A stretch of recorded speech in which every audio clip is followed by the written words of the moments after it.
جو بظاہر فطرت سے ہم آہنگ نظر نہیں آتے، لیکن اگر خود آپ زندگی پر ایک نظر ڈالیں تو آپ کو اتفاقات کی بہت سی ایسی خندقیں نظر آئیں گی جو عام حالات میں آپ پار نہیں کر سکتے تھے، لیکن اچانک کچھ ایسا ہو گیا کہ وہ مشکل حل ہو گئی اور آپ اسے اتفاق کہہ کر زندگی کے اگلے موڑ پر مڑ گئے ہوں گے۔ حالانکہ اتفاق نام کی یہاں کوئی شے نہیں ہے۔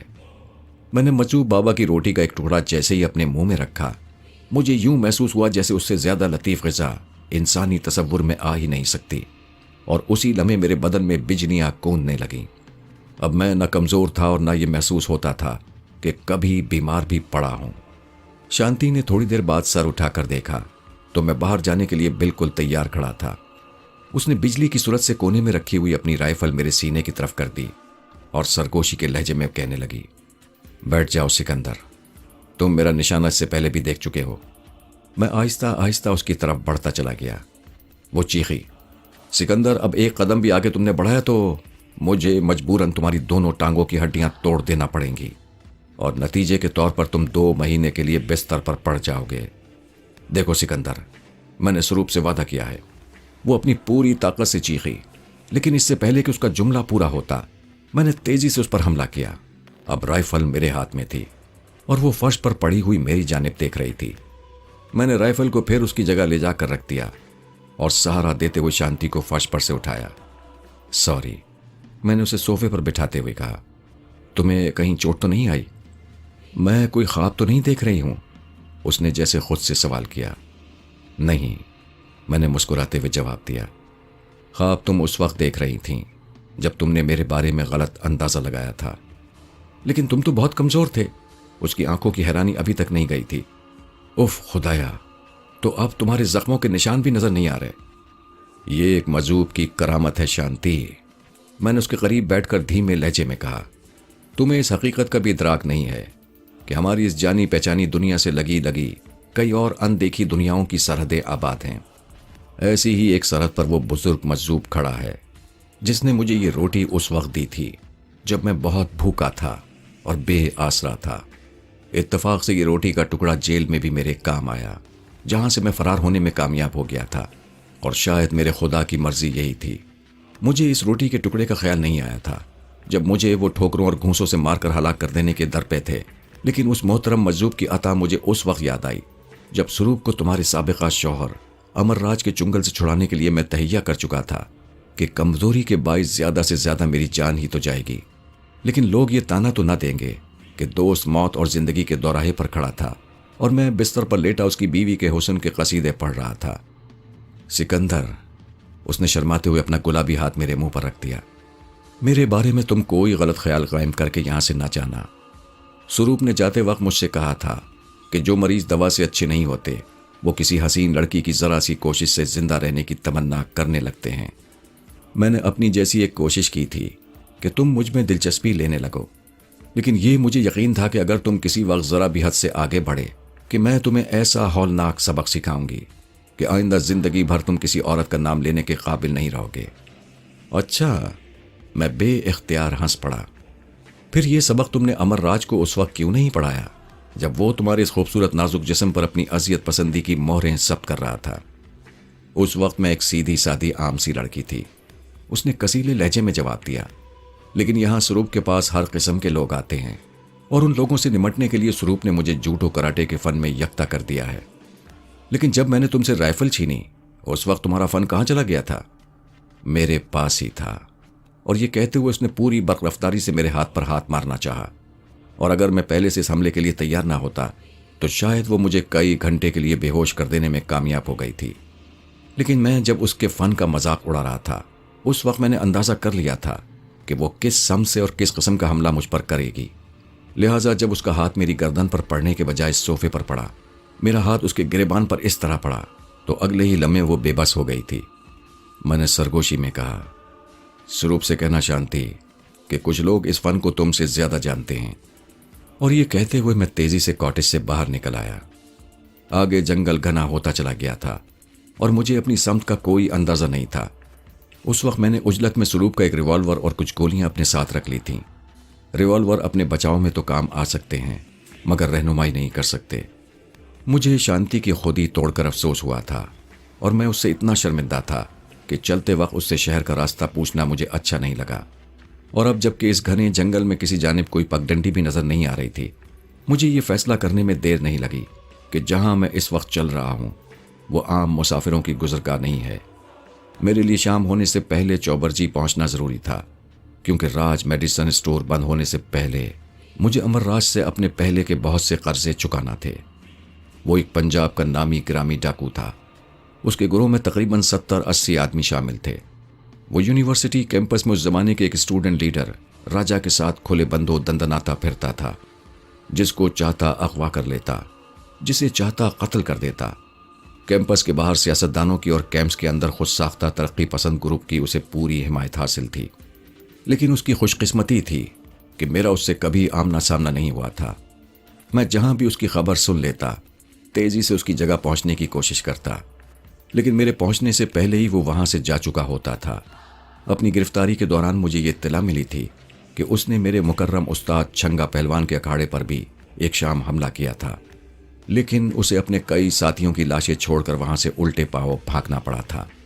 اور اس وقت قسمت نے مجھے یہ موقع فراہم کر دیا تھا کہ راج میڈیسن اسٹور کے راستے میں اس کے ٹھکانے تک پہنچ سکتا تھا، مگر جنگل کے بڑھتے ہوئے سائے میرے توقعات پر اوس گرائے دے رہے تھے۔ دور دور تک آبادی تو کیا، کسی آدمی کے پیروں کے نشانات بھی نظر نہیں آ رہے تھے۔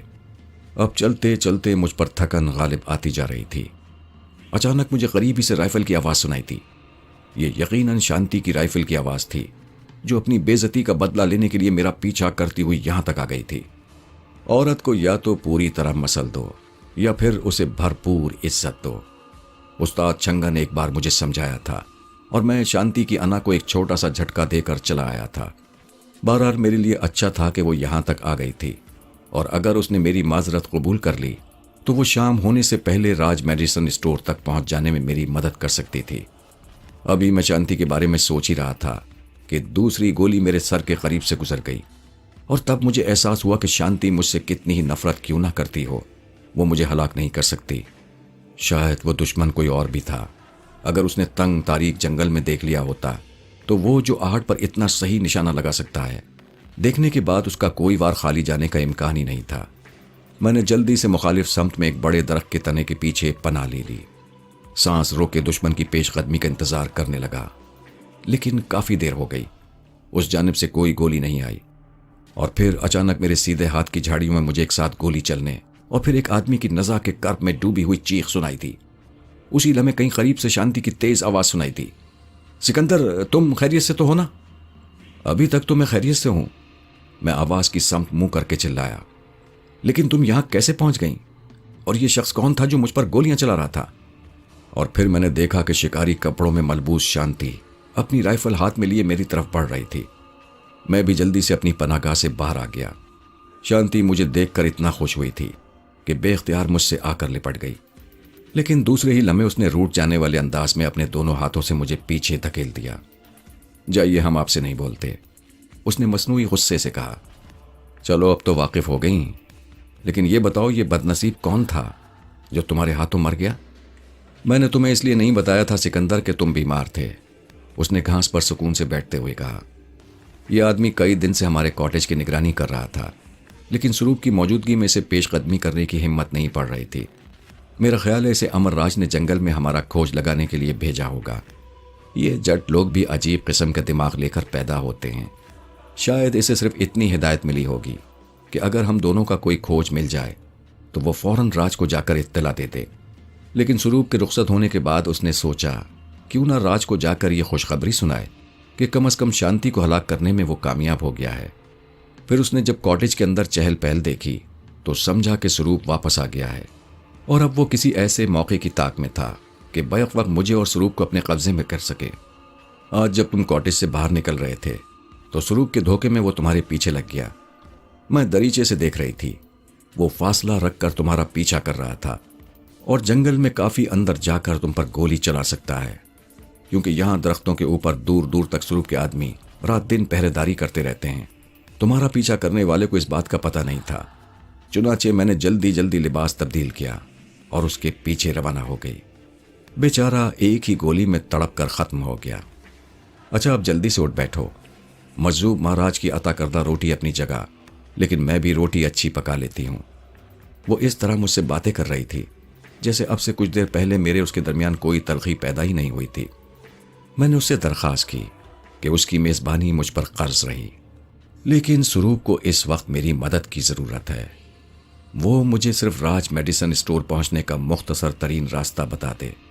میں نے وعدہ کیا کہ ہو سکتا ہے کہ آج ہی رات میں سروپ کے ساتھ، لیکن آگے میری زبان نے میرے لفظوں کا ساتھ نہیں دیا۔ تم کچھ کہتے کہتے رک گئے؟ اس کے لہجے سے معلوم ہو رہا تھا کہ اس نے شاید میری بات سمجھ لی ہے۔ حقائق میرے تمہارے کہنے پر رک نہیں جایا کرتے شانتی، البتہ میں تم سے وعدہ ضرور کرتا ہوں کہ اگر سروپ کو میری مدد کی ضرورت باقی نہ رہی ہوگی تو میں امر راج اور قاسم دادا کو زندہ تمہارے حوالے کر دوں گا تاکہ انہیں خود اپنے ہاتھ سے تم سزا دے سکو۔ میرا خیال تھا کہ میرے شفاق تجزیے پر وہ پھوٹ پھوٹ کر رو پڑے گی، لیکن اس نے ایک عجیب سے لہجے میں جواب دیا، صورتحال جو بھی ہو، لیکن تم بہرحال واپس آ رہے ہو۔ ہاں، میں تم سے کوئی بات چھپاؤں گا نہیں، میں نے کہا۔ ٹھیک ہے، میں جیپ لے کر ابھی آتی ہوں۔ اور جس تیزی سے وہ آئی تھی اسی تیزی سے جنگل میں غائب ہو گئی۔ سچ تو یہ ہے کہ شاندی کا کردار اب تک میری سمجھ میں نہیں آ رہا تھا۔ بظاہر سروپ کو وہ اپنا مجازی خدا سمجھتی تھی، لیکن اس امکان پر کہ شاید سروپ اب تک ہلاک ہو چکا ہو، اس نے میری توقع کے مطابق مشرقی عورت کا رد عمل ظاہر نہیں کیا تھا۔ ان حالات میں بری سے بری خبر سننے کے لیے اس نے خود کو بہت پہلے سے تیار کر لیا ہو، لیکن ساتھ ہی وہ میری ذات میں بھی غیر معمولی دلچسپی لے رہی تھی۔ حالانکہ یہ بات اسے اچھی طرح معلوم تھی کہ سروپ کی ہر چیز میرے لیے محترم اور مقدس تھی۔ یہ ٹھیک ہے کہ وہ اتنی خوبصورت تھی کہ کسی مصور کا تخیل معلوم ہوتی تھی، لیکن مذاق میں اگر میرے کسی جملے سے اس نے غلط معنی لے لیے تھے تب بھی میری جانب سے اسے کسی غلط فہمی کا شکار نہیں ہونا چاہیے تھا۔ میں یہ سب کچھ اس وجہ سے سوچ رہا تھا کہ اسے صرف میری واپسی سے دلچسپی تھی۔